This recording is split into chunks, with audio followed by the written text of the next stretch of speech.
अस्सलाम नाज़रीन, NLA evening star में आपका मेजबान ज़ैर अख्तर एक बार फिर हाजिर खिदमत है। उम्मीद करता हूँ आप सब लोग पहले से अच्छे होंगे, खैरियत से होंगे और हमेशा की तरह evening with NLA star show को पसंद करेंगे। जी तो नाज़रीन, आज के हमारे जो खास मेहमान है तारुफ करवाता चलूँ, जिन्होंने आज के दौर में रियल एस्टेट, कंस्ट्रक्शन और बिल्डर इंडस्ट्री में मुनफरिद और आला मकाम हासिल किया है और फॉर्मर चेयरमैन आबाद रह चुके हैं, फॉर्मर कंस्ट्रक्शन कमेटी के चेयरमैन KCCI रह चुके हैं, फाउंडर हैं ताई बिल्डर्स एंड डेवलपर्स के, चेयरमैन हैं अल्ताफ ताई बिल्डर्स एंड डेवलपर्स के, सीनियर वाइस प्रेसिडेंट जयपुर जमात भी देख रहे हैं और आज हमारे साथ मौजूद हैं बहुत ही मसरूफ शख्सियत, सबके हर दिल अजीज जनाब अल्ताफ ताई साहब हमारे साथ मौजूद है। आइए वेलकम करते हैं। अस्सलाम वालेकुम अल्ताफ ताई साहब। वालेकुम सलाम। क्या हाल है? आपकी दुआ चाहिए। ठीक है, बहुत शुक्रिया NLA शो को टाइम देने के लिए, इवनिंग विद NLA शो का हिस्सा बनने के लिए।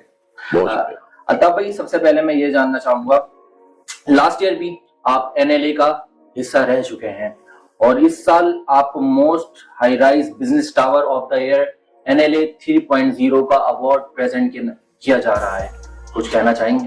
देखिए, मैं आपको बताऊं, मैं जो भी काम करता हूँ अपनी वालदा के नाम से करता हूँ। क्या बात है। और अल्लाह पाक के शुक्र से, मेरे मौला की रहमत से, उनके नाम से अल्लाह ने बड़ी इज्जत दी है। माशाल्लाह। मैं बड़ा फख्र फील करता हूँ कि अल्हम्दुलिल्लाह जो चीज मैं बनाता हूँ, तो जाहिर बात है अगर आदमी अपनी वालदा के नाम की कोई चीज बनाएगा तो उसमें अपनी इनपुट भी देगा, मोटिवेशन भी देगा और सब चीज देगा। तो पहले तो मैं आपको शुक्रिया अदा करता हूँ कि आपने मुझे नॉमिनेट दिया, उसका अवार्ड देंगे, तो मैं कोशिश करता हूँ कि इसके लायक हूँ और अच्छी चीजें डिलीवर करूँ, शेयर।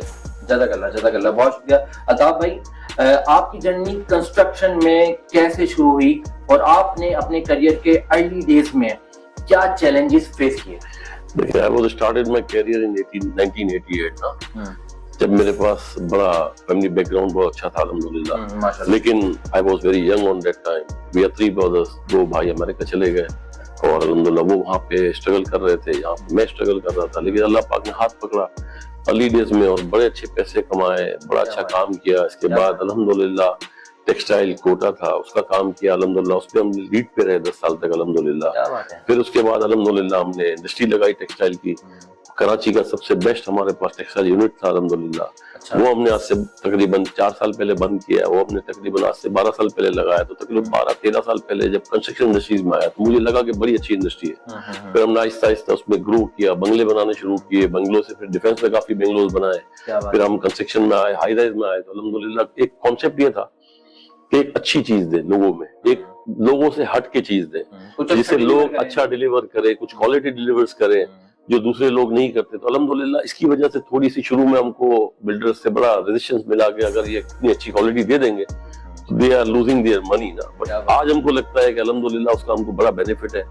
एक लोग हमको अच्छे नाम से पहचानते हैं, हमारी वालदा के नाम से जब हम प्रोजेक्ट लेके आते हैं तो अल्हम्दुलिल्लाह प्री मैच्योर बुक हो जाता है। ये हमारे लिए बड़ी अल्हम्दुलिल्लाह अल्लाह का शुक्र है, बाईस रहमत बात है। क्या बात है, माशाल्लाह, अल्लाह ताला और तरक्की दे। आप रोशन सेंटर के हवाले से आज कल एक प्रोजेक्ट तैयार कर रहे हैं जिसके बारे में हमने सुना है कि ये एक जबरदस्त बिजनेस हब, बिजनेस सेंटर बनने जा रहा है, उसके बारे में कुछ बताना चाहिए? देखिए बताऊं, आज से तकरीबन 2.5 साल पहले हमने 5 बेसमेंट का बैरिया के बाद पहला प्रोजेक्ट ये मेन शारा फैसल पे हमने जब अनाउंस किया तो it's a very tough job क्योंकि यहाँ पानी बहुत आता है। फिर हमने इसके अंदर शोर पाइलिंग, एंकरिंग और बहुत हार्ड टाइम देगा। बट नाउ वी आर अल्हम्दुलिल्लाह हमने हमारे 5 बेसमेंट करके ऊपर 3 फ्लोर पे चले गए। मैं आपको बताऊं, ये ऐसा प्रोजेक्ट है इंशाल्लाह ताला कि अल्लाह पाक ने अगर इसको खैर से कामयाब हो जाए, it is one of the best project of Pakistan. मैं समझता हूँ हाइपर से भी अच्छा प्रोजेक्ट होगा। क्या बात है, क्या बात है। और ये सुना है मेन शारा फैसल पे वाक़ है? जी, 4 साइड कॉर्नर है शारा फैसल। क्या बात है। कंस्ट्रक्शन कमेटी के चेयरमैनशिप में कैसे आए और इस रोल में आपने किस तरह से इंडस्ट्री को कंट्रीब्यूट किया है? मैं आप KCCI की बात करें तो देखिए KCCI में भी सारे, मैं BMG ग्रुप में भी हूँ, उन्होंने मुझे कंस्ट्रक्शन कमेटी का चेयरमैन बनाया और अल्हम्दुलिल्लाह उस टाइम पे हमने काफी KCCI से भी काम किया कंस्ट्रक्शन के लिए। इससे पहले मैं चेयरमैन SR रह चुका था आबाद में, उस वक्त भी मैंने 1 साल सर्व किया आबाद के अंदर as a chairman Sindh Balochistan region. अल्हम्दुलिल्लाह वहाँ भी काफी मुझे मोटिवेशन मिली। फिर अल्हम्दुलिल्लाह मेरे से बहुत लोग, पहले काफी लोग थे कि जो चेयरमैन बनना चाहते थे आबाद में, लेकिन हमारे एलाइट पैनल ने, हमारे पैटर्न चीफ ने अल्हम्दुलिल्लाह मेरे को ओवरटेक करके चेयरमैनशिप दी और अल्हम्दुलिल्लाह मैंने अभी तकरीबन अक्टूबर में मेरी सितंबर 30 को चैंपियनशिप का ऑनर खत्म हुआ मेरा टाइम, तो कोशिश ये की कि लोगों को फैसिलिटेट करें, हमारे आबाद जो हमारी पहचान है उसको और भी लोगों में उजागर करें कि आबाद क्या है, ये बिल्डर्स क्या है, मतलब एक इलीगल और अपने लीगल बिल्डर्स का फर्क बताया, मीटिंगें की हमने, फाइनेंस मिनिस्टर से मीटिंग की, प्राइम मिनिस्टर से मीटिंग की, जब इमरान खान साहब का दौर था उसमें चेयरमैन साहब था उनसे मीटिंग की। देखें क्योंकि ये वो इंडस्ट्री है कि ये रीढ़ की हड्डी की हैसियत रखती है। बिल्कुल ऐसा ही है। जब हम उसके पास गए, गवर्नर स्टेट बैंक शमशाद से मिलने के लिए गए, तो इनकी एक रिपोर्ट है कि अगर साल की वर्कर रेमिटेंस 27 बिलियन आती है तो 15 बिलियन ये कंट्रीब्यूट करती है आपकी कंस्ट्रक्शन इंडस्ट्रीज और रियल एस्टेट। अब देखिए बहुत बड़ा चंक है। What we need foreign exchange. वो हम क्यों IMF को जाते हैं 5 मिलियन के लिए, 7 बिलियन के लिए? It's a very pity issues. मेरी लास्ट बात हुई थी फाइनेंस मिनिस्टर साहब से, मैंने कहा दुनिया $2-2 लाख में पासपोर्ट अपने देती है, चाहे आप कनाडा ले लें, ऑस्ट्रेलिया ले लें, आप यूके ले लें, आप यूरोपियन कंट्रीज ले लें, they are inviting the peoples come and invest $200,000 $300,000, we can right away give you the passport, तो व्हाई नॉट वी? तो उनका सवाल था कि हमारा पाकिस्तानी पासपोर्ट कौन लेगा? मैंने कहा we don't want to give the Pakistani passport, we just attract our foreign investors, our foreign expertise of Pakistanis who are willing to buy the property in this country. उनके डिजायर है कि हम इस कंट्री में प्रॉपर्टी लें और हमारे बच्चों के लिए रखें, तो we should give them incentive कि आप इन्वेस्टमेंट करें, वो आपको बैक डॉलर भेजें। तो अल्हम्दुलिल्लाह उन्होंने अनाउंस किया, लेकिन IMF के हमारे ऊपर इतने हैं कि फिर उनको ये वापस लेना पड़ा। अगर ये आ जाता तो मैं समझता हूँ कि 1993 में जो पॉलिसी थी, इसके बाद हमारा जब बॉम्ब एक्सप्लोजन हुआ वे का, इसके बाद इस पॉलिसी ने हमारे अकाउंट फ्रीज हुए थे, तो इस पॉलिसी की वजह से हमारा मुल्क कहाँ से कहाँ निकल गया। बिल्कुल ऐसा ही है। तो मौजूदा हुकूमत से पहले की जो हुकूमत थी, मैं नाम नहीं लेना चाहूंगा, वो आप ये कहना चाह रहे हैं कि उसमें हालात बेहतरी की तरफ थे बिल्डर एंड कंस्ट्रक्शन इंडस्ट्री में? लेकिन मैं आपको मतलब बेहतरी की तरफ तो नहीं दे रहे थे, लेकिन उनको पता था कि बेहतरी जा सकती है। बड़ी स्मार्ट मूव उन्होंने खेली।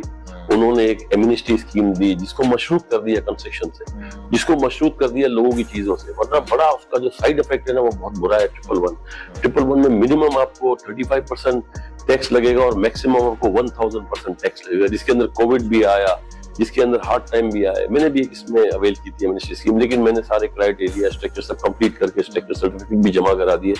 तो वो बहुत बड़ा, आई थिंक मैं समझता हूँ 1000 बिलियन का उसमें जो आया था ऑफिशियल अनडिक्लेयर्ड डिक्लेयर्ड हुए थे, और मैं समझता हूँ गवर्नमेंट के एक्सचेकर में बहुत बड़ा एक रेवेन्यू आया था, तो वो इन्होंने की थी। बाकी देखिए दुनिया की किसी भी जगह आप चले जाएं, कनाडा चले जाएं, अमेरिका चले जाएं, यूरोप चले जाएं, ये इंडस्ट्री को लोग बहुत ही ज्यादा मोटिवेट करते हैं, क्योंकि इस इंडस्ट्री से, जैसे ये इंडस्ट्री इस वक्त पाकिस्तान में आज भी 1/3 ऑफ द GDP कंट्रीब्यूट करती है, which is too much. Home remittance अगर आपका वर्कर्स रेमिटेंस 15 बिलियन अट्रैक्ट करती है, 72 या 75 एलाइड इंडस्ट्रीज है जो कि इनडायरेक्ट टैक्सेस भरती है in the exchequer of the government as a manufacturer, उसको ये चलाती है। ऑलमोस्ट 5-7 लाख जो हमारे स्किल्ड और अनस्किल्ड लेबर है उससे मशरूत है। ऑलमोस्ट मैं समझता हूँ अनस्किल्ड, इतनी स्किल्ड अनस्किल्ड लेबर इन्वॉल्व है, 72 इंडस्ट्रीज इन्वॉल्व है, SRB इन्वॉल्व है, गवर्नमेंट का टैक्स चेकर इन्वॉल्व है, विथ होल्डिंग टैक्स हम लेके देते हैं, जो हमारे सप्लायर है वो इन्वॉल्व है। तो मैं समझता हूँ इतनी बड़ी इंडस्ट्री है, but I don't know what the problem. IMF के डिक्टेशन की वजह से इसको डिस्क्रिमिनेट किया जाता है। दुनिया में जब कोई भी गवर्नमेंट बैठती है तो वो ये सोचती है कि हम सबसे ज्यादा आमदन कहाँ से मिलेगा। मैं समझता हूँ अगर इस इंडस्ट्री को विदाउट एनी इंसेंटिव, मैं कहता हूँ सिर्फ राइट ट्रैक पे डाले, तो मैं समझता हूँ ये इंडस्ट्री आपको साल के $30 बिलियन ला के दे सकती है और जॉब प्रोवाइडिंग दे सकती है। आपके यहाँ जितनी इंडस्ट्रीज चलेंगी उसका टैक्स मिलेगा। बहुत बड़ी इंडस्ट्री है ये। अगर हमारी गवर्नमेंट जो भी आने वाली है, जिस वक्त जैसे ये गवर्नमेंट है, उससे बहुत फायदा होगा। बिल्कुल। आपको KCCI के चेयरमैन बनने के बाद कराची के बिजनेस एनवायरनमेंट में क्या चेंजेस नजर आए हैं और आपने इसमें कैसे अपने लीडरशिप स्किल्स का इस्तेमाल किया है? देखिए मैं आपको बताऊं, जब मैं KCCI का चेयरमैन था, मैंने DG SBCA को बुलाया जो हमारे हाथ में था। हर जगह पे जहां पाकिस्तान की रुकावट थी हमारे जैसे यूटिलिटीज कनेक्शन में, उनको सबको फॉलो किया, और जो भी हमारे लिए फैसिलिटेशन थी हमारे जो मेंबर्स थे उनके लिए मैंने फैसिलिटेट करने की कोशिश की। अल्हम्दुलिल्लाह KCCI का भी फोरम अच्छा है, वहां से भी हमें बड़ा बेनिफिट मिला। इससे पहले हमारे जब करंट चेयरमैन आसिफ समसम, वो भी 2 साल रहे KCCI के chairman. Association of builder and developers आबाद के चेयरमैन बनने के बाद آپ نے کنسٹرکشن انڈسٹری میں پازیٹیو چینجز لانے کے لیے کیا روڈ میپ رکھا؟ دیکھیے میں آپ کو بتاؤں، یہ جو وہ انڈسٹری ہے جس میں آلموسٹ 1400 ممبرس تھے when I took the seat، تو آج میں سمجھتا ہوں 1500-1550 members in all over the country ہیں. کیا بات ہے. And میں جیسا آپ کو کہا نا، تو ہمارے میں جو تھا، ہمارے قبضے تھے سسٹم میں، ہماری زمینوں کے قبضے تھے، ہماری پولیس سے ہم نے ایفیلیشن کی، ہماری ایف بی آر سے ہم نے ایفیلیشن کی، ہمارے جو D G S B C سے ہم نے ایفیلیشن کی، منسٹرز آف اسٹیٹ سے اس سے ہم نے ایفیلیشن کی. بہت زیادہ سنتے تھے. الحمدللہ آج کی تاریخ میں میں سمجھتا ہوں کہ الحمدللہ کوئی قبضہ نہیں ہے. اتنی پولیس، اتنی رینجرز، اتنی جو کو کمانڈرز ہیں، اتنی ہمارے کو انہوں نے فیسیلیٹیٹ کیا ہے کہ I have no words to give them thanks. اتنا تھینکفل ہوں میں ان کا. آج بھی ایک فون پہ الحمدللہ کسی کا کوئی جینین پرابلم ہوتا ہے تو میں سمجھتا ہوں they are minutes away. تو میں سمجھتا ہوں کہ سیکیورٹی اداروں نے بہت ہم کو تحفظ فراہم کیا. اب یہ کیئر ٹیکر گورنمنٹ آئی ہے، یہ بھی بالکل لگی ہوئی ہے اس کے اندر الحمدللہ. یہ بھی آئی ٹی میں سارے ڈیجیٹائزیشن کے ڈاکیومنٹیشن پہ لگی ہوئی ہے. تو میں سمجھتا ہوں the things are better. جتنے اس کیئر ٹیکر گورنمنٹ میں تو ماشاءاللہ میں سمجھتا ہوں کہ بہت ہی اچھا کام ہو رہا ہے، اور میں امید کرتا ہوں کہ الیکشن کے بعد بھی پازیٹیو ہو ہمارے کنٹری کے لیے. اور یہ بہت بڑی انڈسٹری ہے. میں آپ کو بتاؤں کہ مطلب I have no words کی اتنی بڑی انڈسٹری. کیا بات ہے. کیونکہ آپ خود بھی ایک بڑے زبردست مایہ ناز بلڈرز اینڈ ڈیولپر ہیں. آپ کے نظریے میں کنسٹرکشن انڈسٹری میں ٹیکنالوجی ایڈوانسمنٹ کو کا اڈاپٹ کرنے کی کتنی ضرورت ہے، اور آپ اس میں کس طرح سے خود انوالو ہیں؟ میں آپ کو بتاؤں، دیکھیں ٹیکنالوجی تو ڈے بائی ڈے ہمارے یہاں انوالو ہوتی جا رہی ہے. پہلے ہمارے یہاں ایکسکیویشن ہوتی تھی، مزدور کرتے تھے، اب مشینری آ گئی. اب کنسٹرکشن کرتے ہیں، مشینری آ گئی. اب جو بھی چیزیں جیسے ہم کو اگر کوئی فساد لگانا ہے تو ساری ٹیکنالوجی آ گئی. تو ڈے بائی ڈے اس میں ٹیکنالوجی آ رہی ہے. اور جو بھی ہماری انسکلڈ لیبر ہے، اور جو بھی ہمارے اس سے جو آرکیٹیکٹ سے لے کے سب ایفیلیشن ہے، وہ ایک جدت لے کے آ رہے ہیں. ایسی بات نہیں ہے کہ نہیں آ رہی، اور ڈے ٹو ڈے پروگریس کر رہے ہیں. اور میں سمجھتا ہوں جو ہمارے اس وقت جو بلڈر جو یوتھ ہے ہماری جو کام کر رہی ہے، they all are on one page to give the better quality houses and buildings to apartments to the end user، جس سے ان کو ریسپیکٹ ملتی ہے. اور الحمدللہ آج وہ پرانا والا دور نہیں ہے کہ آپ نے انگوٹھا لگایا. ابھی تو بڑا ماڈرن دور ہے، ہائی ٹیکنالوجی کا دور ہے، آئی ٹی کا دور ہے. آپ کو فوراً پتہ لگ جاتا ہے کہ یہ کوالٹی مہنگی ہے، یہ کوالٹی نہیں ہے. اور بہت ایزی ہے ڈیفرینشیٹ کرنا. کہ جیسے آپ ایک گاڑی خریدتے ہیں مرسیڈیز بینز، تو اس کی اپنی پرائز ہے، سوزوکی خریدتے ہیں اس کی اپنی پرائز ہے. تو people know what they are buying, what they are paying, they are doing buying from home, اس کی ریپوٹیشن کیا ہے، اس نے کیا ڈیلیورز کیے، تو ہر لوگ جانتے ہیں. کیا بات ہے، کیا بات ہے. آپ نے ایسارٹ چیئرمین میں کتنا عرصہ گزارا، اور آپ نے کیا کیا چینجز لائے اس میں؟ دیکھیں جب چیئرمین ایسار تھا نا میں، تو سندھ بلوچستان کا پورا ریجن تھا، ممبرشپ میرے ہاتھ میں تھی. تو دیکھیں ہماری جو بہترین تھے، ہمارے عارف جیوا صاحب چیئرمین تھے، فیاض الیاس صاحب تھے جو بعد میں چیئرمین بنے. اس کے بعد وہ سہیل ورین صاحب تھے جن کا انتقال ہو گیا. از اے ویری نائس پرسن. تو ہم نے ایک ٹیم ورک سے کام کیا، اور بڑا میں نے لرن کیا عارف جیوا صاحب سے بھی، بڑا لرن کیا میں نے فیاض بھائی سے، بڑا لرن کیا میں نے سہیل بھائی سے. اور الحمدللہ جو میرے پاس سندھ بلوچستان کا ریجن تک جو فیسیلیٹیٹ تھے، جو ڈے ٹو ڈے فیسیلیٹیٹ تھے، الحمدللہ وہ ہم نے اس وقت دی. دیکھیے ہمارے یہاں تقریباً 42 کمیٹیز ہیں، اور انڈیویجول کمیٹیز ہیں. اور آپ کو بتاؤں پاور لیس نہیں، پاورفل کمیٹیز ہیں. They can do the work on their own. تو الحمدللہ بہت زیادہ آباد ایک پروفیشنل ادارہ ہے، ایک ریپوٹیڈ ادارہ ہے. سب لوگ پڑھے لکھے ہوئے ہیں الحمدللہ، اور سب لوگ ایک دوسرے کو کوپریٹ کرتے ہیں، فیسیلیٹیٹ کرتے ہیں. یہ میں نے بہت کم ایسوسیشن میں دیکھا ہے جو آباد ہے. بالکل ایسا ہی ہے. الطاف طاہر صاحب، آپ کا لیڈرشپ اسٹائل کیا ہے، اور کس طرح آپ اپنے ٹیم کو موٹیویٹ کرتے ہیں؟ دیکھیں میں آپ کو بتاؤں، ہمیشہ کوئی نہ کوئی آپ کا مینٹر ہوتا ہے. میں نے دیکھا سراج قاسم ٹیلی صاحب کا انتقال ہو گیا، مرحوم کا محسن شیخانی ہمارے. دیکھیں لیڈر سے لیڈر پیدا ہو. If you can give chance to the others, definitely they can perform. اور if you can discriminate other people, تو he cannot perform. تو آپ کو بالکل ان کو موٹیویشن دینی ہے، بالکل فری ہینڈ دینا ہے. اس دفعہ ہماری ٹیم تھی ماشاءاللہ، میرا چیئرمین ایسار تھا راہیل، he did excellent ماشاءاللہ الحمدللہ. اس مل کے آیا احسن اقبال سے، اور الحمدللہ گوادر کے لیے اس نے بڑی محنت کی. ہمارے ساتھ خاور بھائی تھے، ندیم بھائی تھے. تو الحمدللہ دیکھیں آپ کو موٹیویٹ کرنا ہے اپنی ٹیم کو. لیڈر سے لیڈر پیدا ہوتا ہے. آپ کو سیٹ پہ نہیں بیٹھنا ہے جو ہمارے سیاستدانوں کا کام ہے. میں سیاستدان تو نہیں ہوں. ہمیشہ آپ کو ہم سے پیچھے بندے تیار کرنے ہیں. جس سے کیا ہوتا ہے کہ دیکھیں ادارہ چلتا ہے, ادارے سے آپ کی پہچان ہے. دیکھیں آج آباد سے ہماری پہچان ہے الحمدللہ. ہم کسی بھی جگہ گئے, آرمی چیف کے پاس گئے, میں کور کمانڈر کے پاس گیا, میں تو کیا ہے کہ آباد کی ایک رسپیکٹ ہے. کیوں رسپیکٹ ہے کہ دیکھیں ہم لوگ اس ملک کو ریونیو جنریٹ کرتے دیتے ہیں ان ٹرمز آف ڈالر. ہم جاب پرووائڈ کرتے ہیں, ہم الائڈ انڈسٹریز کرتے ہیں, ہم ود ہولڈنگ ٹیکس کرتے ہیں. They know each and everything, but you have to brief them کہ what we are doing in this country. تو یہ آپ کو ان کو بریف کرنا پڑتا ہے. جب ان سے آپ بریف کرو گے, ان سے بیٹھو گے, ان سے نیگوشیٹ کرو گے, تو ان کو پتا لگے گا. ورنہ کس کو کیا پتا کہ آپ کون ہیں. آپ اگر میں آج آپ کا ڈیٹا لوں گا تو مجھے پتا لگے گا نا آپ کا ڈیٹا کیا ہے. مجھے پتا ہی نہیں ہوگا تو میں کیا بات کروں گا. بالکل. اور بلکہ میں تو آباد کی آپ نے جو باتیں بتائی ہیں, میرے ذہن میں تو یہ بات آ رہی ہے کہ ماں کے لیے سب سے زیادہ خاص بچہ وہ ہوتا ہے جو کما کے لا کے لیتا ہے. تو اس ملک کے لیے ایک یہ آباد ایسوسیشن ایک ماں کا کردار ہے جو کما کے دیتی ہے. میں آپ کو 1972 میں آباد کا بنیاد رکھی گئی. 50 سال ہوئے ہمارے ٹائم میں, اور 50 سال سے لوگوں کی خدمت کرتے ہیں. میں سمجھتا ہوں کہ اس وقت نمائش سے بھی پیچھے کے لوگ رہتے تھے کھارا در میں, اور آج آپ کا ہائی وے بھی جا کے 50 کلومیٹر آباد ہو رہا ہے. تو میں سمجھتا ہوں اس میں آباد کے ممبرز کا جو کہ لیٹ ہو گئے, کرنٹ, پریویس, فارمر اور جو آنے والے فیوچر, سب کا کنٹریبیوشن ہے الحمدللہ. سب نے کام کیا ہے الحمدللہ, اور آگے کام کرتے رہیں گے, اور بریڈ اینڈ بٹر اپنی فیملی کے لیے بھی کماتے رہیں گے اور لوگوں کو جو پرووائڈ کرتے رہیں گے. آپ نے اپنے کریئر میں کیا مائل اسٹون اچیو کیے, کیا حاصل کیے جو آپ کو ہر فیلڈ میں پراؤڈ فیل کروائے؟ میں دیکھیں آپ کو بتاؤں, الحمدللہ اللہ پاک کا کروڑوں اربوں احسان ہے. آج اس ملک میں جو ہم نے کنسٹرکشن کام کیا اس میں ریکگنائز ہوئے.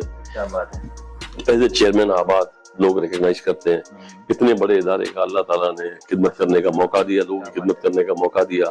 اس کے بعد ہماری جماعت میں پچھلے 10 سال سے ہوں. اسی سال میرے کو, حالانکہ میں اتنا گریڈی نہیں ہوں سیٹ کا, لیکن الحمدللہ مجھے وہ سینئر وائس چیئرمین بنایا. تو میں سمجھتا ہوں اللہ پاک کا یہ بھی انعام ہے, یہ بھی اللہ کی محنت ہے. اگر کسی CI کا چیئرمین بنایا تو بھی اللہ کی محنت, اور میں بولتا ہوں کہ اللہ ہم سے اچھا کام لے لے تو یہ ضرورت ہے. تو میں سمجھتا ہوں جس بھی عہدے پہ میں رہا, کوشش یہ کی ہے کہ الحمدللہ ایمانداری سے کام کرے, اور جتنا کام کیا اللہ کا شکر ہے, اور اللہ سے یہی دعا کرتا ہوں کہ آگے بھی اللہ کو اچھا کام دے دے. بہت اچھی بات ہے. یقیناً آپ الطاف بھائی یوتھ کے لیے, نوجوانوں کے لیے ایک موٹیویشن ہے. تو ہمارے دیکھنے والے ناظرین کو کوئی خاص میسج دینا چاہیں گے؟ میں تو ایک بات کہتا ہوں, دیکھیں اسٹرگل بہت بڑی چیز ہوتی ہے. Always struggle for your future, always struggle for your family. دیکھیں فیملی کے بغیر آدمی کچھ بھی نہیں ہے, اور اسٹرگل کرنے کے بغیر آدمی کچھ بھی نہیں ہے. You never know for tomorrow, but you have to struggle in any field. کسی بھی فیلڈ میں ہو. میں نے بڑی فیلڈ امپورٹ بھی کیا ہے, میں نے ٹیکسٹائل کوٹے کا بھی کام کیا ہے, میری ٹیکسٹائل انڈسٹری بھی تھی, میں کنسٹرکشن میں بھی ہوں, تو میں نے بڑے کام کیے. But you have to struggle, and it shows your motivation with your work. جو کہ آپ اچھا کام کریں گے تو ڈیفینیٹلی آپ پہچانے جائیں گے, کام کریں گے, اور اس سے آپ کی الحمدللہ ایک رسپیکٹ بھی بنتی ہے. انسان کی پہچان اس کے کام سے ہی ہوتی ہے. جی ہاں, بہت شکریہ الطاف طاہر صاحب آپ کا ٹائم دینے کے لیے, ایوننگ ود NLA شو کا حصہ بننے کے لیے. ناظرین, ہماری گفتگو جاری تھی چیئرمین آباد اور chairman Tahir builders and group and developers کے ساتھ. الطاف طاہر صاحب ہمارے ساتھ موجود تھے جو کہ ایک مشعل راہ بھی ہے. تو اسی طرح سے آپ کے چاہنے والے, آپ کے ہر دل عزیز NLA اسٹارز کے ساتھ آپ کی ملاقات اسی طرح سے جاری و ساری رہے گی. جب تک کے لیے آپ کو میرے ساتھ جڑے رہنا ہے. NLA شو کو لائک کرنا ہے, سبسکرائب کرنا ہے, اور شیئر کرنا بالکل نہیں بھولنا ہے. تو اسی بات, اسی خیال اور اسی اظہار کے ساتھ اپنے میزبان زید اختر کو اجازت دیجیے کہ آپ نے اپنا اور اپنے چاہنے والوں کا بہت خیال رکھنا ہے. اللہ حافظ و نگہبان.